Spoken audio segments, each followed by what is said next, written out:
Comment se faire respecter? Aujourd'hui, une vidéo un peu plus généraliste. On va parler de comment se faire respecter. D'abord par les femmes, notamment dans la rue, parce que je pars de mes expériences d'approche en froid en journée, quand on aborde une femme dans la rue, ou en tout endroit public.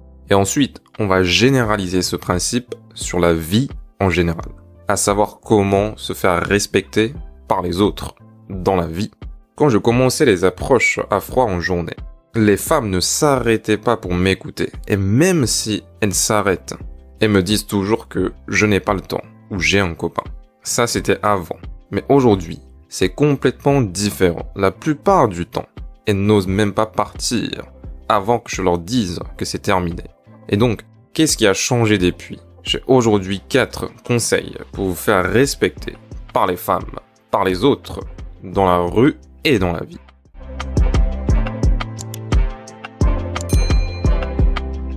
Le premier conseil, c'est éliminer au maximum les signes de stress, les tics de langage, les signes d'anxiété. Si tu as une voix tremblante, si tu te frottes les mains, si tu as des tics de langage ou de gestes, même si nous en avons tous, il faut essayer de les réduire, voire les éliminer. Parce que les gens ne vont pas te prendre au sérieux si tu te montres stressé, si tu te montres anxieux. Et donc, la première chose à faire, c'est de réduire ton niveau d'anxiété.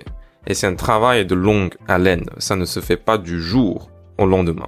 Vous aurez peut-être même besoin d'un travail psychologique plus profond, mais tu peux utiliser déjà quelques conseils pratiques pour améliorer le non-verbal. Pour les gestuels par exemple, tu peux travailler devant le miroir, en t'observant.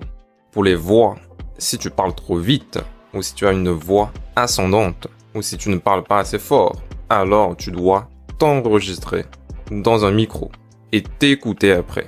Souvent, on se rend même pas compte à quel point on parle vite ou à quel point on montre qu'on manque de confiance. Donc il est très intéressant de t'écouter toi-même et corriger ses défauts. Prenons l'exemple de l'approche à froid. Imagine qu'on veut aborder une fille dans la rue.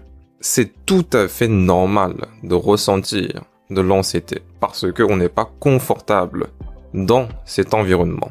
Imagine qu'il y a beaucoup de monde autour. Imagine que la fille marche vite. Tous ces facteurs vont nous rendre anxieux. Et par conséquent, on va montrer des signes de stress, des signes d'anxiété. Donc, sur le long terme, à part le travail sur le gestuel, à part le travail sur la voix, tu dois t'exposer régulièrement à ces environnements. Si par exemple, tu veux être plus confortable en approche à froid, alors tu dois aborder régulièrement dans ce genre d'environnement. Si tu veux être plus confortable pour le discours en public, alors tu dois pratiquer assez régulièrement également. Ici, c'est l'idée de l'exposition régulière. Ça, c'est le premier conseil. Le deuxième conseil, c'est de toujours dire ce que tu vois et ce que tu penses sans filtrer. C'est-à-dire de verbaliser ce qui est évident, mais ce que personne n'ose dire. C'est souvent des moments de gêne. C'est souvent les moments en approche à froid, les filles montrent des signes de désintérêt. Au lieu de poursuivre la conversation normalement, tu dois pointer du doigt cette évidence qu'elle veut partir, qu'elle est distante, qu'elle ne s'engage pas dans une conversation par exemple. Si tu es capable de dire cette évidence que tout le monde observe mais personne n'ose dire, alors tu vas te faire respecter parce que tu montres que tu as des principes et tu montres surtout que tu n'as pas peur de dire ce que tu penses. Et ça, c'est un homme attirant. Par exemple, quand j'aborde une fille et qu'elle n'est pas spécialement intéressée, elle ne va pas me regarder. Elle va regarder tout droit. Mais si à ce moment, elle ne part pas, elle reste, alors je vais lui dire « Tu regardes tout droit devant toi ». Je vais pointer du doigt cette évidence pour lui faire comprendre que j'aimerais qu'elle me regarde. Et c'est respectueux de regarder quelqu'un lorsque il te parle. Donc en somme, ce qui veut dire verbaliser ce qui ne te plaît pas sans être agressif. Ça, c'est le deuxième conseil. Le troisième conseil, qui est la conséquence immédiate du deuxième, c'est d'oser partir en premier à tout moment. On continue avec l'exemple de l'approche à froid de tout à l'heure, où la fille ne me regarde pas. Donc dans un premier temps, je disais tout à l'heure que je vais verbaliser cela.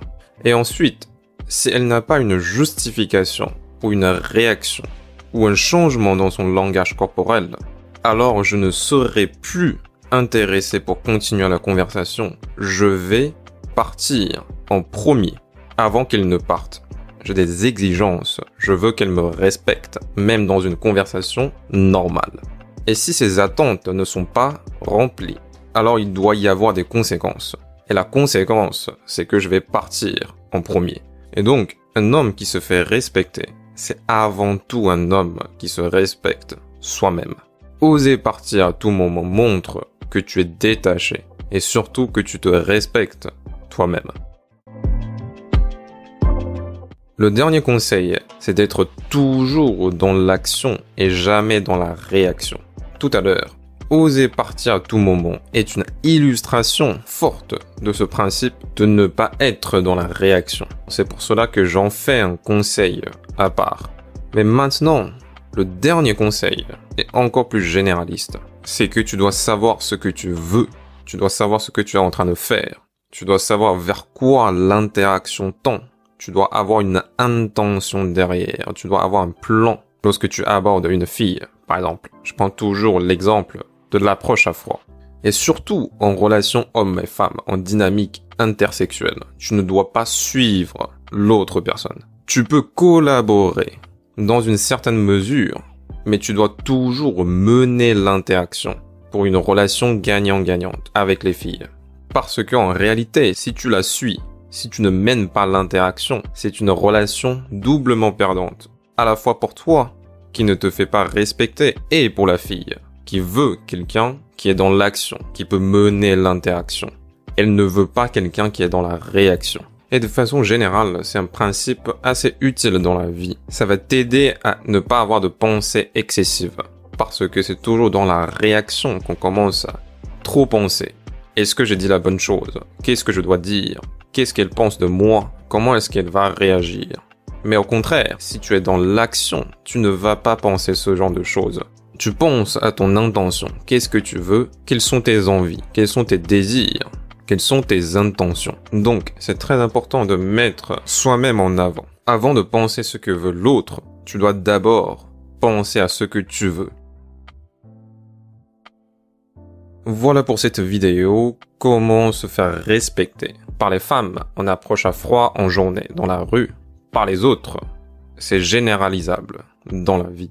En résumé, éliminer les signes de stress, dire ce que tu penses, oser partir à tout moment et être toujours dans l'action.